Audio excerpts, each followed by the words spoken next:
महाभारत का युद्ध समाप्त हो चुका था। कुरुक्षेत्र की धूल बैठ चुकी थी और हस्तिनापुर की गद्दी पर अब राजा परीक्षित विराजमान थे। पांडव स्वर्ग की ओर प्रस्थान कर चुके थे, लेकिन हस्तिनापुर की असली परीक्षा अब शुरू होने वाली थी। पुराणों और इतिहास दोनों में दर्ज है कि युद्ध के कुछ वर्षों बाद गंगा नदी का स्वभाव बदलने लगा। जिस नदी ने कभी हस्तिनापुर को जीवन दिया था, वही अब विनाश का कारण बनने वाली थी। लगातार कई वर्षों तक असामान्य वर्षा हुई। हिमालय से उतरती गंगा का जलस्तर हर मानसून में पहले से अधिक बढ़ने लगा।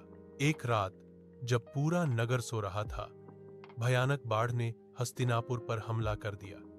महलों की नींव हिल गई, बाजार बह गए और राजप्रासाद का बड़ा हिस्सा जल में समा गया।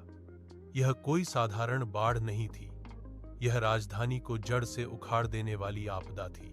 पुरातात्विक खुदाइयों में आज के हस्तिनापुर, मेरठ जिला क्षेत्र से मोटी बाढ़ परतें मिली हैं, जो इस महाविनाश की पुष्टि करती हैं। यही कारण था कि राजा परीक्षित के बाद उनके उत्तराधिकारी निचक्षु को राजधानी छोड़नी पड़ी। सत्ता का केंद्र गंगा के मैदान से हटकर कौशाम्बी चला गया। यह केवल एक शहर का पतन नहीं था, यह महाभारत युग के राजनीतिक अंत की घोषणा थी।